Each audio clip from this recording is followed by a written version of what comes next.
Welcome to the deep dive. Today, we're going to be looking at some interesting research on what makes a great teacher education program, Okay. especially when it comes to training future PE, rock stars, Right. the ones who inspire a love of movement and play in kids. Yeah, absolutely. Those teachers are so important. We've got this case study from the UK that caught our eye, Yeah. and it really dives into a program that's been called a shining example of what researchers call a hybrid space. Hmm. Now, have you come across that term at all in your work? I have, yeah. It's a pretty fascinating concept. Okay. Um, you know how sometimes what's taught in university and what actually happens in the classroom can feel totally different. Yeah, for sure. Hybrid spaces try to bridge that gap. They bring together academics and teachers in the field and even people from the community Wow. to share their expertise in a way that's much more collaborative, Yeah. less hierarchical. That makes a lot of sense. It's like the best of both worlds coming together. Exactly. Yeah. And this UK program seems to have figured it out. Okay. It's a Bachelor of Education program, specifically their primary physical education teacher education course. Right. It's gotten great feedback from everyone, from the students themselves to external examiners, Oh, wow. and even Ofsted, which is England's Office for Standards in Education.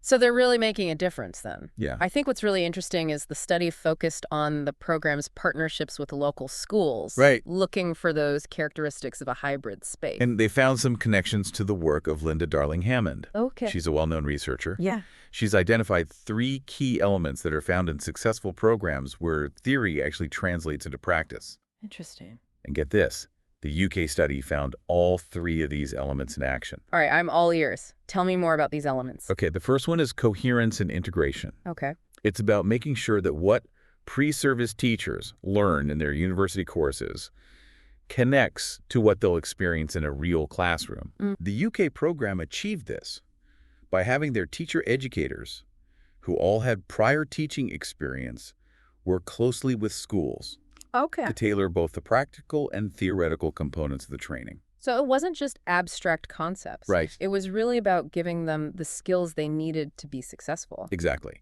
The second element is extensive clinical experience. Okay. This is where it gets really interesting.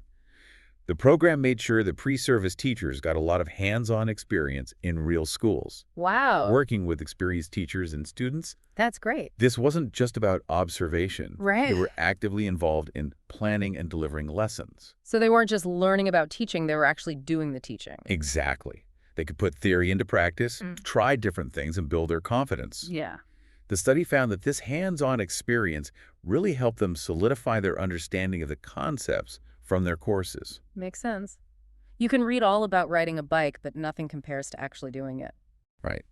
And the third element, which is connected to the first two, is fostering new relationships with schools. Okay. This program worked really hard to build strong partnerships with local schools, creating these unique contexts where everyone felt like they were part of a shared journey. I can imagine that wasn't always easy. Yeah, you're right. Managing relationships between universities and schools can be tricky. Yeah. The study acknowledges that. But they highlight how crucial it is to get it right. Okay. They found that these strong relationships led to trust and respect, Right. which created a good environment for growth. If it wasn't about one institution telling the other what to do, it was about working together as equals to reach a shared goal. Sounds like they were really successful when it came to those partnerships. But I'm curious, did they mention anything about the teacher educators themselves? Yeah, actually they did. They had some interesting insights about that. Okay. One of the most significant findings was about the teacher educators' prior experience in teaching. Remember how I mentioned that all the teacher educators in this UK program had actually taught in primary schools? Yeah. You said it really stood out. It turns out that that's really important. The researchers found that their real-world experience played a big role in the program's success. Interesting. It wasn't just about knowing the academic theory, it was about having actually lived it. Yeah, like the difference between reading about something and actually experiencing it. Exactly. And it wasn't just about their own perspectives either. This experience seemed to put them on the same level as the school staff they were working with. Right. They were all teachers speaking the same language and understanding the realities of the classroom. So it was a more level playing field? Yes, exactly. Yeah. The study found that this shared experience helped build better relationships between the teacher educators and the school staff. Makes sense. So instead of a top-down approach, it was more like a true partnership. Precisely. That's a great way to put it. This reminds me of the work you do with Best Start here in Australia. Building those strong partnerships is so important for the program. Absolutely. Do you see any similarities with what this UK study found? Oh, definitely. I see so many connections. The Best Start program is all about preparing pre-service teachers for health and physical education. Right. And just like this UK program, we know how important real-world experience is, those strong partnerships, and a shared sense of purpose. I love how we can learn from what's happening around the world. It's like a global conversation about education. Exactly. Mm-hmm. And one thing I really like about this study is how it shows the potential of these hybrid spaces to change teacher education. It's not just about making small changes. Right. It's a fundamental shift in how we prepare teachers. I'm sure there are challenges, though. Did the study mention any obstacles they face? Of course. No program is perfect, and they were open about the difficulties. Okay. Remember that challenge we talked about before? Yeah. The lack of understanding among some generalist teachers about the importance of PE. Yeah, it seems to come up a lot. It was definitely a theme in the study. It really highlights the need for everyone to see the value of PE. I agree. And the researchers found that this lack of understanding sometimes made things difficult. In what way? Well, some generalist teachers didn't see PE as a core subject, Right. so it was sometimes hard for the pre-service teachers to put what they were learning into practice. That makes sense. But you said earlier that they saw this challenge as an opportunity. Yeah, they did. Instead of getting discouraged, they used it to fuel their mission. How so? They saw it as a chance to educate people and advocate for PE. Oh, okay. So they weren't just training teachers, they were promoting PE. Yes, likely. And I find that approach really inspiring. It speaks to this broader movement in education. Towards a more holistic approach, Yes, exactly. It's not just about academics anymore. It's about the whole child. which is so important, especially now. Absolutely. And this focus on the whole child is also a key part of the Health Promoting Schools framework. Right. It's all about creating school environments that support children's development in every way. And that's where programs like Best Start are crucial. Exactly. We want to give pre-service teachers the skills to create those kinds of environments. So that children can thrive in every aspect of their lives. Yes, to help them develop healthy habits and find joy in movement. It's about setting them up for success in the long run. And this UK case study offers some great lessons for programs like Best Start. Mm-hmm. It shows us how important those strong partnerships are, the experience of the teacher educators, and the impact of these hybrid spaces. It's like a global shift towards a more well-rounded approach to education. Absolutely. And it's exciting to see these ideas being put into practice in different places. We can learn so much from each other. Exactly. It's about sharing knowledge and working together to create a brighter future for our children.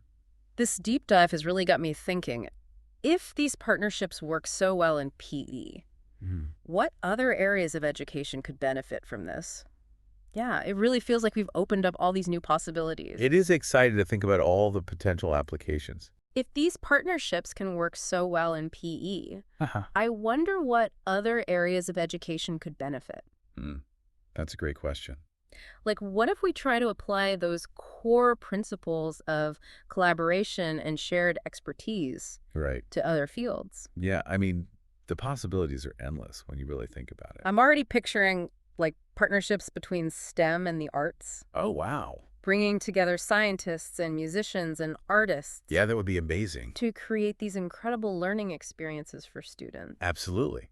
Yeah. It would help them see how everything connects Right. and give them a chance to apply what they learn in new ways. And what about in early childhood education? Mhm. Like, imagine partnerships between universities and early learning centers and families Yeah, to create really enriching environments for those little ones. I love that idea. Think about early childhood educators working with researchers Yeah. to design learning experiences that support a child's development in every way. And having families involved, too. Exactly. It would be Mhm. so powerful. It's like we're creating this incredible network of knowledge and support. I think that's a great way to put it. But the key takeaway for me is that it's not about just copying these models exactly. It's Right. more about embracing that spirit of trying new things and always wanting to improve. Absolutely. We need that culture of collaboration and learning. And that goes beyond any single school or university. Yeah, it's about a much bigger vision for education. It's about giving educators the power to make real change, I love that. to shape the future of education in ways we haven't even thought of yet. That's what it's all about. So as we wrap up this deep dive, Mm-hmm. I want to leave you with one last thought. Okay. As you continue your work with best start. Yeah. What other innovative partnerships can you imagine? That's a great question to ponder. What kinds of collaborations could unlock even more potential for our future educators and their students? I'll definitely be thinking about that. Well, thank you so much for joining us on this exploration of teacher education. It's been a pleasure. I hope this deep dive has sparked some new ideas for you It definitely has for me. and inspired you to think differently about partnerships in education. Absolutely. Until next time, keep learning, keep exploring, and keep diving deep.